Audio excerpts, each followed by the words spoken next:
Il dit à Roger Verger, ce jeune, normalement, il ira loin. Ouais, ce jeune était moi.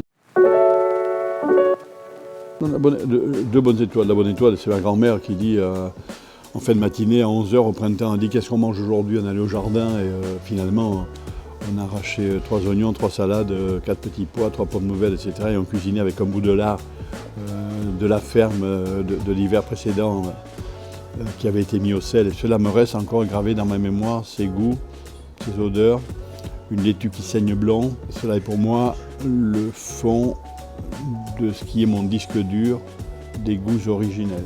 Et ensuite, il y a un chef qui a été mon maître, parmi d'autres, c'est Alain Chapelle, dont la rigueur était telle que la recherche et la quête permanente du produit excellent était quotidienne, c'était obsessionnel.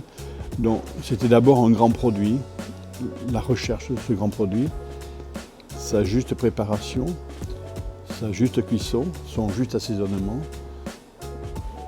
sa juste réduction du jus, du sucre qui pouvait accompagner, la juste température, le plat parfait dans lequel il allait être servi, mise en scène, l'harmonie entre le contenant et le contenu, cette quête d'une table juste, d'une argenterie parfaite.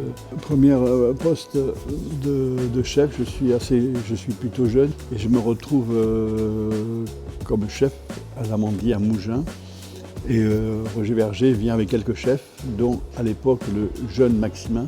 Je suis allé au marché, j'ai acheté tous les légumes qui étaient disponibles, j'ai rôti une belle volaille et j'ai préparé avec une justesse infinie, avec le sucre d'un rôti parfait, avec la température, les assaisonnements. Et le jeune Maximin, à l'issue de ce déjeuner, vient me saluer en cuisine. Il dit à Roger Verger, qui était le grand chef de l'époque, 3 étoiles, etc. Il dit à Roger Verger, ce jeune, normalement, il ira loin. Ouais, ce jeune était moi, donc j'ai gardé ça en tête en disant d'un simple repas, qui était la synthèse juste de mon premier plat. C'était finalement le début, non pas de la création, mais le début de faire une cuisine qui est la mienne.